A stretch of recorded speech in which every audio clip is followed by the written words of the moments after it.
오늘 우리가 함께 나눌 말씀은 창세기 45장 1절에서 15절 말씀입니다. 제목은 화목의 직분을 주셨습니다. 화목의 직분을 주셨습니다라는 제목으로 주의 말씀을 상고해 보겠습니다. 언제부터인지 모르겠지만 오늘 우리가 마주하고 있는 이 사회는 과거 어느 때보다 대립과 반목, 분쟁이 더 많아졌다는 생각이 듭니다.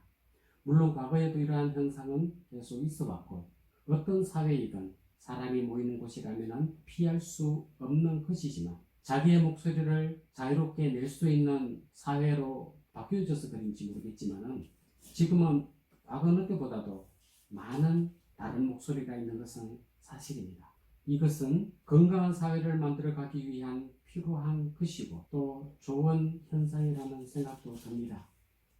하지만 문제는 여러 종류의 다른 주장과 소리가 있다는 것이 아니라 자기의 생각과 주장 이외에 다른 생각과 다른 말을 부정해버리고 들으려고 하지 않는다는 것. 자기의 입장 이외에는 모두 반대하고 공격하고 결국 대립과 반목과 분쟁을 야기시키는 데 있습니다. 안타까운 것은 이런 대립과 반목과 분쟁이 사회 속에만 있는 게 아니라 화목의 전달자로서 세상을 향하여서 화해의 메시지를 전해 주어야 할 우리 교회 안에도 이러한 대립과 분쟁이 존재하고 있다는 겁니다. 이런 점에 있어서 오늘 요셉의 이런 화해 이야기는 오늘 우리 교회가 다시금 회복해야 할 화목의 직분에 대해 진지하게 고민하고 성찰할 것을 우리들에게 도전하고 있습니다. 창세기 45장에 나오는 요셉과 그 형들의 화해 장면은 아마도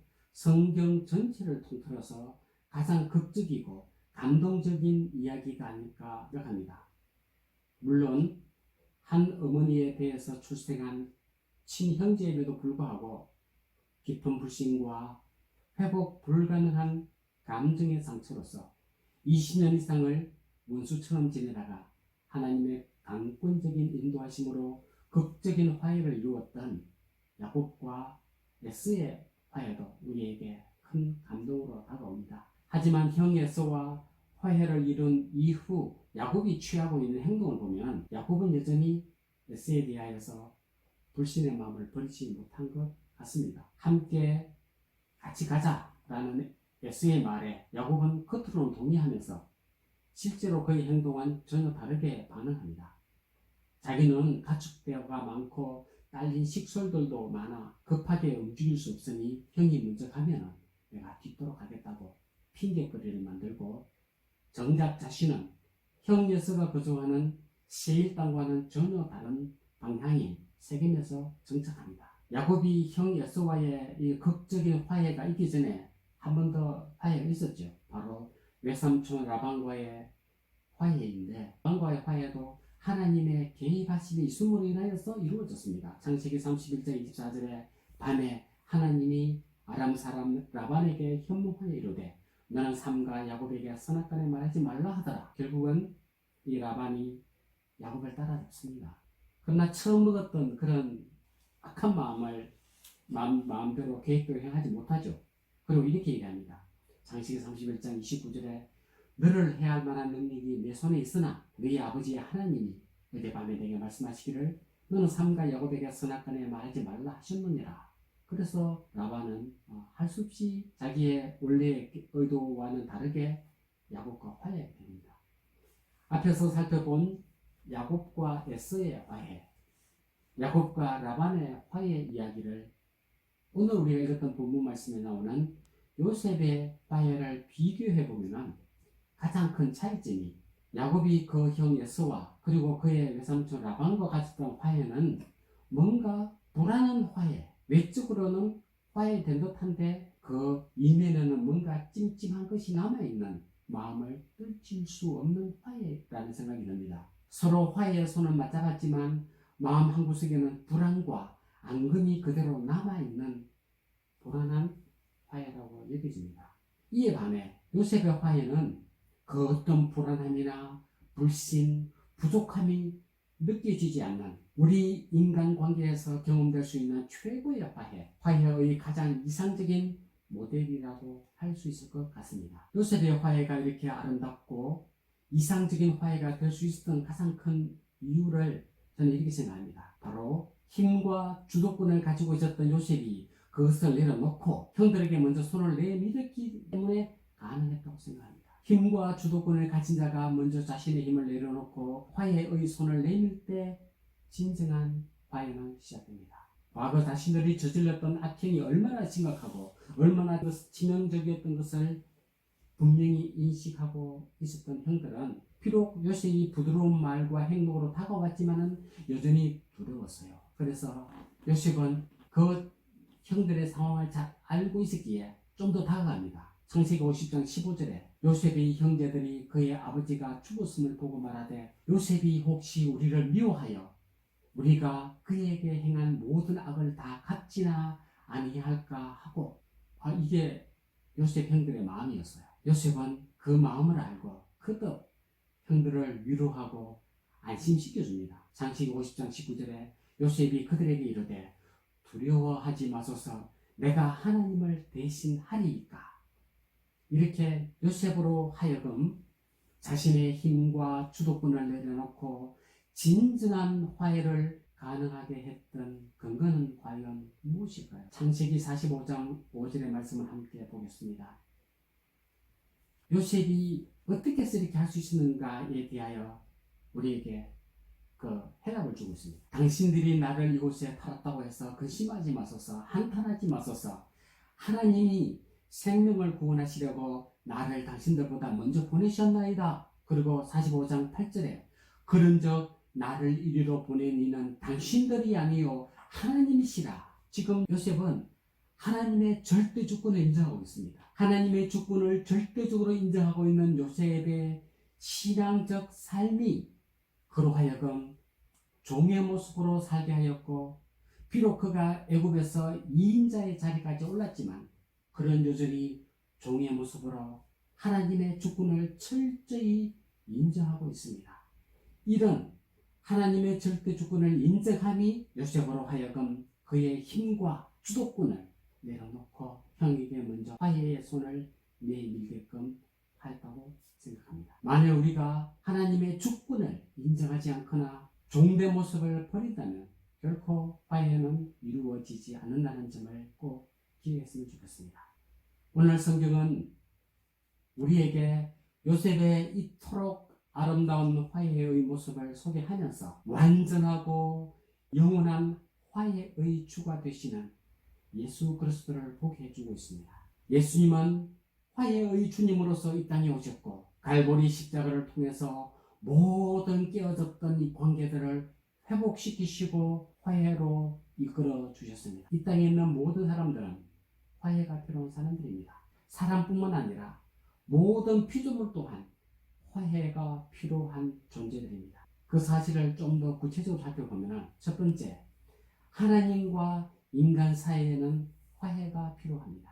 하나님의 형상대로 지음받은 사람들은 그의 정상적인 본성대로 하나님을 사랑하고 이웃을 사랑해야 했습니다. 하지만 하나님을 떠난 사람들은 하나님을 영원하게도 감사치도 아니하므로 도리어 그 마음에 하나님 없다 하며 하나님의 진노를 그 머리에 쌓고 있습니다.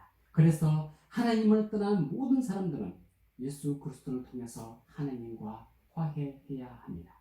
두 번째, 사람과 사람 사이에 깨어진 관계는 화해가 필요합니다. 사람이 사람을 사랑하고 서로 귀하게 여기며 존중하는 것은 사람됨의 당연한 본성입니다. 하지만 죄를 지어 하나님을 떠났던 사람들은 하나님과의 관계가 깨어졌을 뿐만 아니라 다른 사람들과의 관계도 일그러졌습니다. 그래서 사람 사이에 화해가 필요합니다.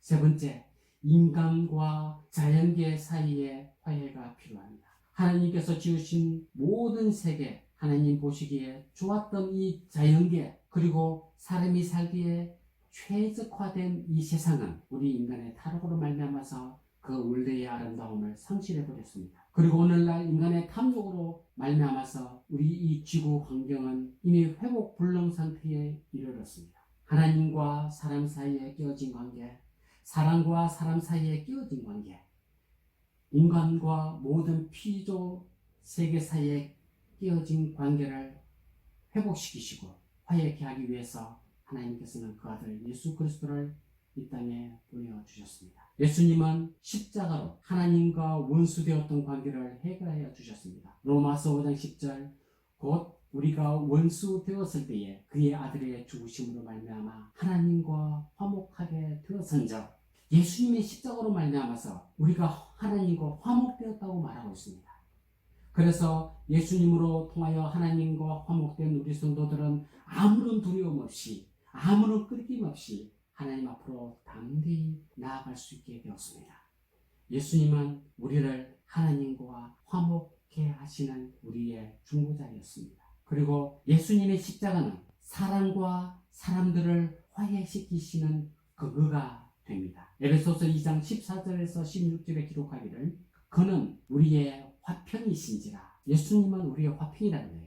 사람의 화평이라는 겁니다. 둘로 하나를 만드사 원수된 것 곧 중간에 막힌 담을 자기 육체로 흘어버리시고 16절에 또 십자가로 이 둘을 한 몸으로 만들어사 14절에 나오는 둘로 하나로 만드사 그리고 16절에 십자가로 이 둘을 한 몸으로 하나님과 화목하게 한 구절을 꼭 기억했으면 좋겠습니다. 둘이라는 것은 바로 유대인과 이방인을 두고 말하고 있습니다. 유대인의 관점에서 보면은 이 세상에는 오직 두 종류의 사람만 존재합니다. 바로 유대인과 유대인이 아닌 이방인이 존재하고 있다고 생각합니다. 그들에 의하면은 유대인과 이방인은 절대 함께 할 수 없습니다. 그러나 예수님께서 십자가로 유대인과 이방인의 담을 헐어버리고 유대인과 이방인이 함께 어우러지는 한 교회를 만드셨습니다. 이러한 유대인과 이방인의 화해는 모든 인간 사이에 끼어진 관계를 화해로 이끄시는 것을 보여주는 한 그림이 됩니다. 이렇게 예수님은 우리 모든 인간관계를 회복시켜주는 근거가 됩니다. 또한 예수님의 십자가는 우리 인간과 다른 모든 피조 사이에 화해를 할 수 있는 근거가 됩니다. 골로새서 1장 20절에 그의 십자가의 피로 화평을 이루사 만물 곧 땅에 있는 것들이나 하늘에 있는 것들이 그로 말미암아 자기와 화목하게 되기를 기뻐하십니다. 하나님께서는 하나님과 사람 사이에 끼어진 관계, 모든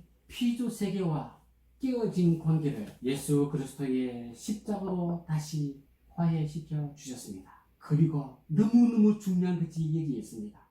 예수님께서 이 모든 끼어진 관계를 회복시키시고 화해를 시켜 주셨는데 그리고 그 화해하게 하는 일을 예수님께서 다시 오시는 그날까지 계속 되는데 그 화해하게 하는 사명을 우리 교회에 맡겨주셨다는 겁니다. 이것이 너무 중요해요.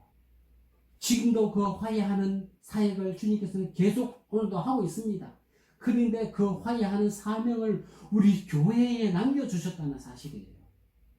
고린도후서 5장 18절 19절에 모든 것이 하나님께로 났으며 그가 그리스도로 말미암아 우리를 자기와 화목하게 하시고 또 우리에게 화목하게 하는 직분을 주셨으니 19절에 곧 하나님께서 그리스도 안에 계시사 세상을 자기와 화목하게 하시며 그의 죄를 그들에게 돌리지 아니하시고 화목하게 하는 말씀을 우리에게 부탁하셨느니라. 우리 교회는 예수님의 십자가로 하나님과 화목하게 된 자들이 되었습니다.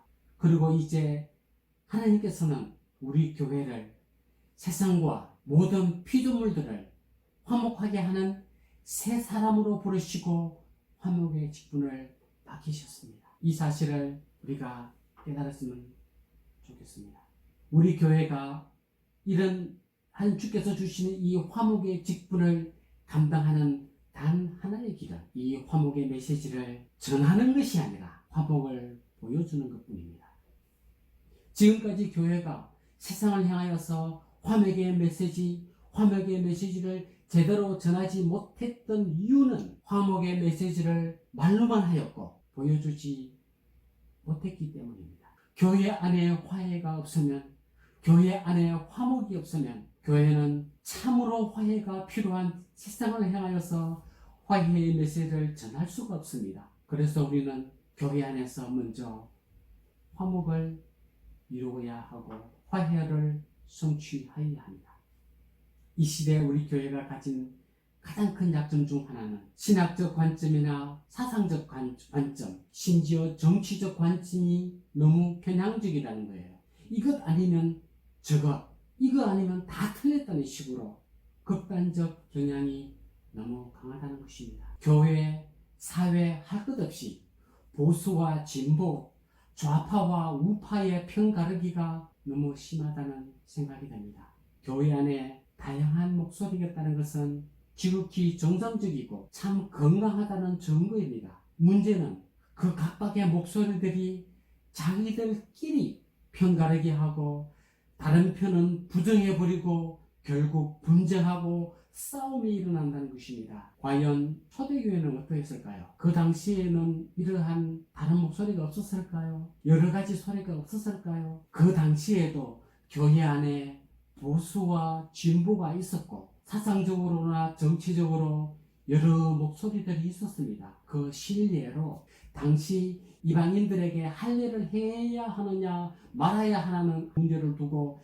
예루살렘 교회에 회의가 열렸을 때에 예루살렘 교회의 중추적 리더였던 예수님의 동생 야고보는 극보수의 입장을 취했습니다. 유대인과 더불어서 이방인과도 조금씩 교제했던 베드로는 아마도 중도 보수의 입장이 아니었나 생각이 듭니다. 이방인에게는 절대 율법의 어떠한 요구도 필요치 않다라고 주장하였던 바울은 아무도 진보적 입장을 가졌다고 생각이 됩니다. 신학적 입장이 조금씩 차이가 났지만 그들은 서로 용납하고 상대방 목소리를 존중하며 귀 기울였던 모습을 보게 됩니다. 사도행전 15장 6절에 사도와 장로들이 이 일을 의논하려고 모여 7절에 많은 변론이 있은 후에 변론을 해야 돼요. 상대방 얘기를 듣고 또 자신의 목소리를 내어야 돼요. 시간이 필요합니다. 서로 토론하다 보면 논쟁도 있게 되어요. 많은 변론이 있은 후에 베드로가 일어나 말합니다. 형제들아 너희도 알거니와 하나님이 이방인들로 내 입에서 복의 말씀을 들어 믿게 하시려고 오래전부터 너희 가운데 나를 택하시고 그리고 그의 얘기를 쭉 이어갑니다. 그리고 15장 13절에 말을 마침에 이번에는 보수적인 입장을 갖고 있는 야고보가 말합니다.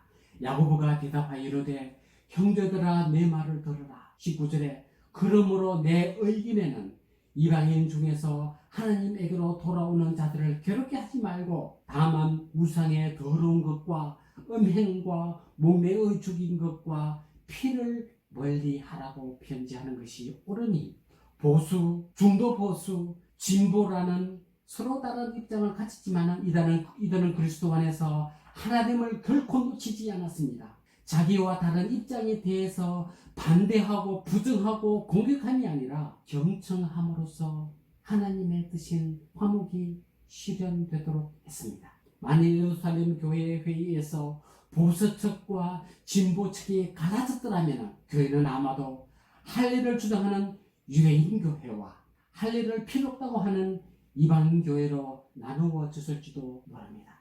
교회는 나와 다른 목소리에 대하여서 경청하는 태도가 필요합니다.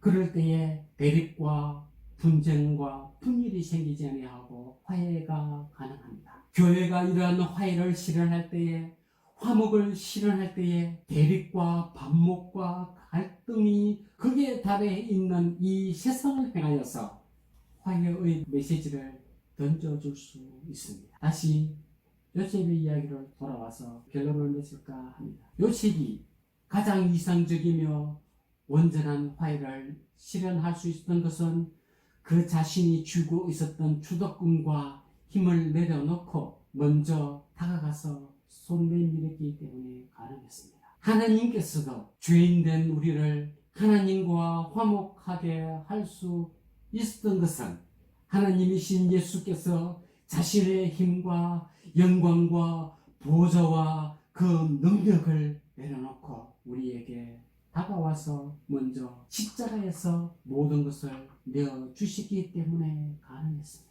오늘 화해의 직분을 맡은 우리 교회가 그리고 우리의 성도들이 동일하게 자기가 갖고 있는 주도권과 영향력, 자기가 그렇게 붙잡고 있는 자존심, 아니면 자기가 쥐고 있는 그 무엇, 그것을 내려놓고 먼저 다가가서 손 내밀고 안아줄 때에 화해는 우리 곁으로 다가옵니다. 우리 교회가 이러한 화해를 실현시킬 때에 세상을 향하여서 화해의 메시지를 던져줄 수가 있습니다.